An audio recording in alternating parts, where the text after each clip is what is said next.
magistrate reached a verdict. I have guilty or innocent. Spare me this mockery of justice. That's what you want from your Punisher. Yeah. That's not what you want from your Green Lantern. No. Although,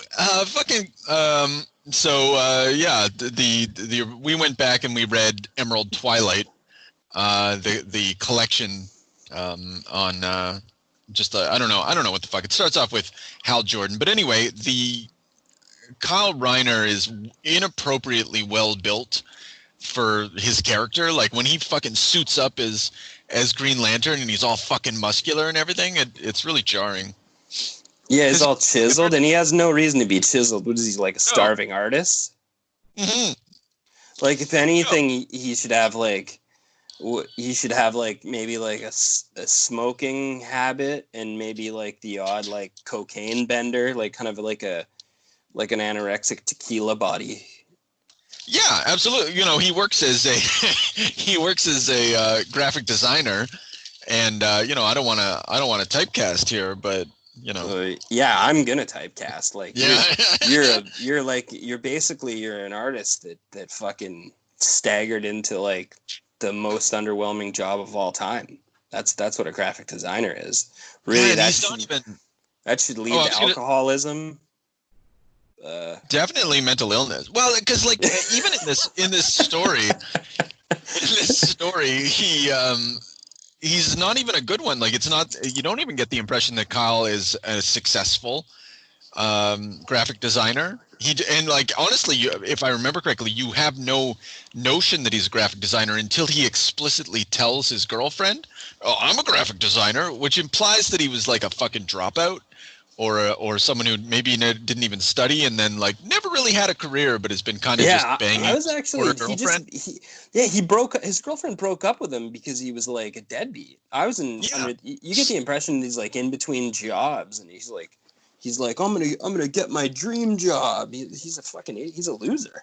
He gets his ring in an alley with a bum. Like there's the only witness to his transformation into a hero is an alcoholic. Stereotypical alcoholic wino in an alley, and he's visited by like one of the loser guardians with a ponytail. He is actually described as a blue midget in a dress. Fucking Ron Marz. Kyle describes him as that. That's good. To Blue his midget girlfriend. dress. Yeah, so the blue midget in the dress who gave him the ring out of, well, I'm going to say desperation and necessity after being brutally butchered by Hal Jordan. Yeah. And like he just like fucking gets it. Like, and you're right. It's there's no sense that he's been selected. You know, he's just like, here's the ring. And I think maybe there's some fucking bullshit about you'll know what to do or something like that. But really, it's just like, we need to give this ring to someone. How about you? Actually, he doesn't know what to do. His girlfriend, Alex, polishes him up, basically like training him on the beach like Master fucking Miyagi. And she's basically the only reason he survives his first couple encounters. Yeah. So, fuck. I mean, we can thank her. She was a strong female lead that Ron Marz disposed of. Holy shit!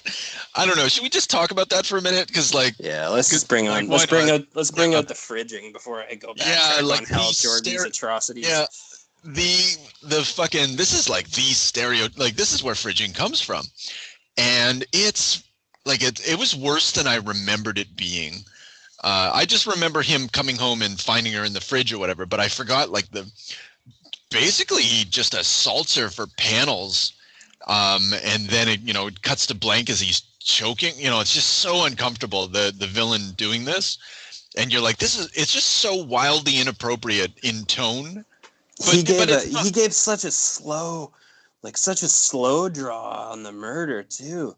Like this guy came in with like actually like probably one of the more perverse slow murders of a woman that I've ever experienced in any kind of literature or movie.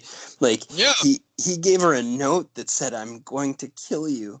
And then he just stood in front of her. Showed up as a delivery man, you know, like, and he's all shattered. Like, first of all, he's purple. She might have noticed that, but you know, we'll just there. You know, the sun was in her eye. Is an apartment hallway. Right. Okay. Yeah. That's even worse. Why did no one call the cop? They didn't hear her being brutally murdered by a supervillain. Anyway.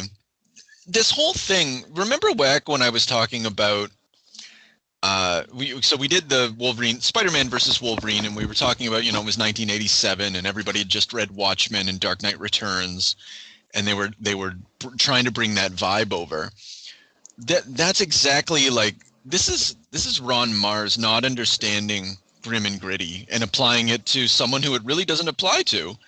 Or you really understood grim and gritty. Only he leveled it up. Yeah. No, well, okay. He understood grim and gritty fine. The slow choke. Oh, yeah, man. It was bad. The reason I thought of Alan Moore though is specifically like those notes, because when Rorschach, there's a note like "look in the fridge" or something like that, and he if I remember correctly, he jumps out of the fridge and attacks someone, and it's a weird callback. You know, this slow. You know, transitioning, like I think it's a 6-panel page. Maybe it's even an 8-panel page of like, it's not Watchmen style explicitly, but it's back and forth between Kyle doing something and his girlfriend being brutally assaulted. And then there's all these notes just like Rorschach. And it's like he picked up on that in order to emulate, and that's it. That's all he gathered from any of that shit. And then otherwise it's real standard superhero fare. It's very disturbing. You know what's funny too?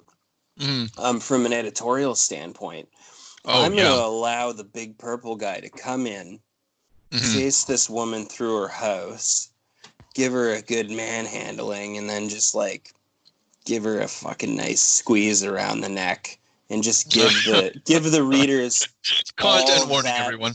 All that beautiful juice. Right up until the moment that her eyes roll back into her head and she coughs off backwards. But then we're not going to show her stuffed in the fridge. We censor that. Just show a high heel out of the corner of your eye. Like, what made them pull the punch on that after having this woman get choked to death for like 3 pages? I don't know. Well, what, you know, like and you asked this in our private chat. You were like, who fucking authorized this? Like, just in general, like who was like, okay, this is the way to go. You're like, we're gonna have Hal Jordan. I'm gonna hit you with this one too. Sure. I got patchwork issues because this is from a different time too. So, I didn't go to the comic book store, or if I did, I wasn't allowed to go that often because I was a teenager and I wasn't, you know, I didn't have my own money supply. I didn't have a job. Transportation was based on my parents. So like, I actually used to buy some serialized comics from a Mike's Mart, from a corner store, like a Max Milk, a 7-Eleven, something like that. Yeah. And monthly they would actually come out. I could go there, and if I was there on time, which not a lot of other people in the neighborhood are interested in comic books, so I could get my issues. And I do believe that I got a couple of the bridging issues surrounding this, and up to and including this issue from the corner store. Me too. Like, this is not appropriate for anyone to read. At that age. No, I mean 14's probably a pass or whatever, but wow, I let's grant for a moment that fridging is 1, appropriate, and 2, effective. Why the fuck are you doing it in a Green Lantern comic? Like that's, and I think that's why this stood out. Because no one really, like, people were actually, I remember the sales charts like shot up, and okay, I pretty much answered my own question by saying that. But the sales chart shot up when Hal Jordan went insane and killed all the Guardians and shit like that. And then this, you know, but at the end of the day, it should still just be like, it's a space cop with a magic ring and he goes on adventures. Like, it's like trying to take the Watchmen Dark Knight Returns attitude and apply it to Spider-Man, which, if I remember from our conversation, I was like, I don't know if this is appropriate. And it's for the same reason I don't know if it's appropriate with Green Lantern. You'd never see Grant Morrison go anywhere near this in his run, because he knows that's not where Green Lantern's at. Yeah, it's like similar to like fridging somebody. Your description of the Green Lantern almost sounded like Rick and Morty, and that's an inappropriate platform for fridging also. I'm sure they're going to make a fridging joke at some point, though. Yeah, we glazed over it, but Hal Jordan's brutal murder. No, we absolutely need. Yeah, we need to go back to that for sure. It was senseless. First of all, he just lost his mind. Yeah, and he like recreates a city, and he's like holds his hand with his like imaginary dead girlfriend, and he walked around with a prepubescent girl, like in a sexy way. Like he is broken, man. He snapped. Yeah, and it's so, but like I have the greatest willpower in the world. Actually, you know what? I'm gonna make an argument for this being a highly progressive. Facetious argument about how this being a highly progressive representation of mental illness, because Hal Jordan is he's got the greatest will in the universe, like whatever that means, and he can make the magic ring do whatever he wants. But it just goes to show that mental illness can't be overcome by willpower. It also can't be overcome by superpowers, apparently. No, and no one, or a conversation, like, did no one notice that he was going insane? Like, Coast City got destroyed in the whole reign of Superman thing. Arguably, his employers, his galactic police employers, they're no better than your current boss at work. They don't care about your mental health. Yeah. We got someone else who works for us. Yep, we got people that do the job just as good as you anyway. Yeah, it's just like it's the worst portrayal of every character that you could possibly imagine. It's just like, or it's the best portrayal of real life. Yeah, it could be a harsh commentary on late capitalism. That's fine. I'll accept that. You'll accept my reading of that. That's why the graphic artist becomes the Green Lantern at the end, and he has no boss, and he's he becomes his own entrepreneur and is responsible for himself in the marketplace of superheroics. This might be the gateway to understanding this run. Thanks, Ron Marz. I really, and then like I empathized with Hal. I was like, couldn't we all just snap like Hal and make our own green world from a few years back? Walk around with our 14-year-old girlfriend and then kill everybody. Well, and actually, he only kills everybody after his ring runs out of juice, right? So his ring runs out of juice, and then the cops show up, like his bosses show up, and they're like, "Give us your gun. We're taking you in." And he's like, "Fuck you." And it's just like, I want my green girlfriend back. Like, he was clearly sick. Like, this is not how you deal with a sick man with a magical gun. And then I can just punch you and steal your juice and then kill. He actually did that. Oh man, yeah.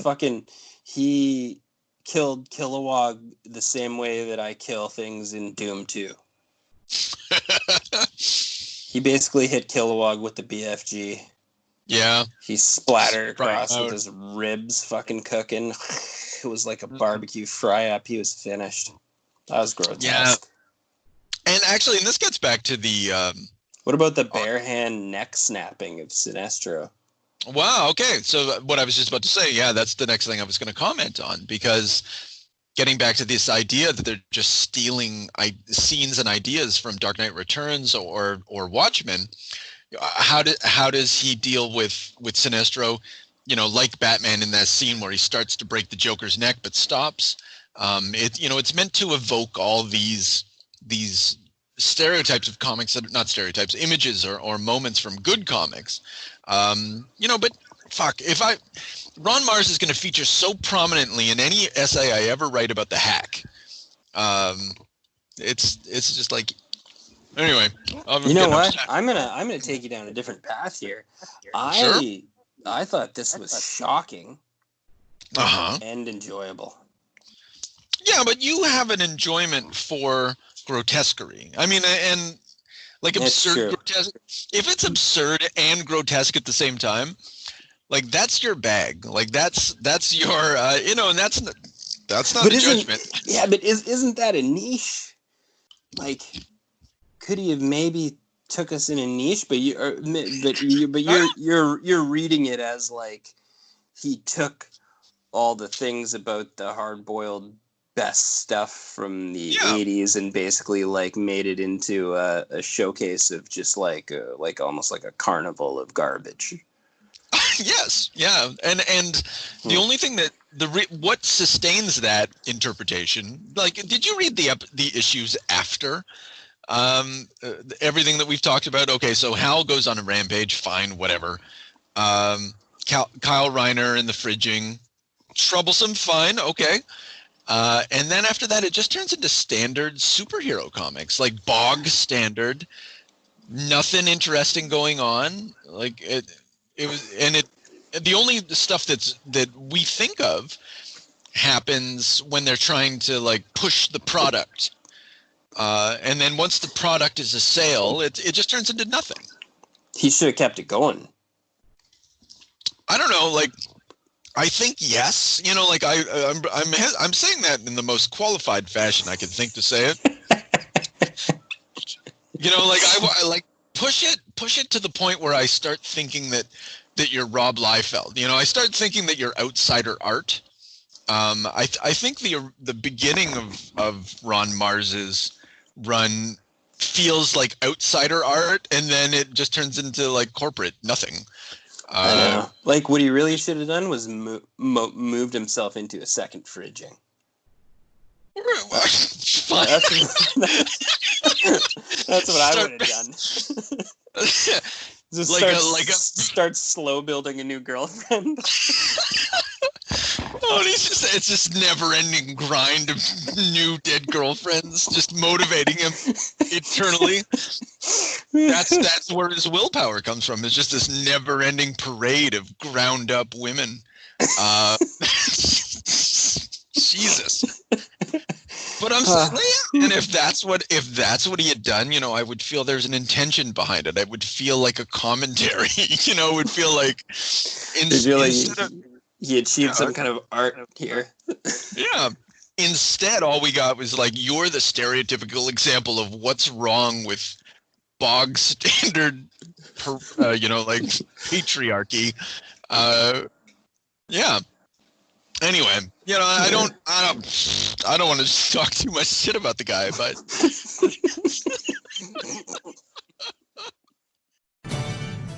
Now, all we need is a little energon and a lot of luck.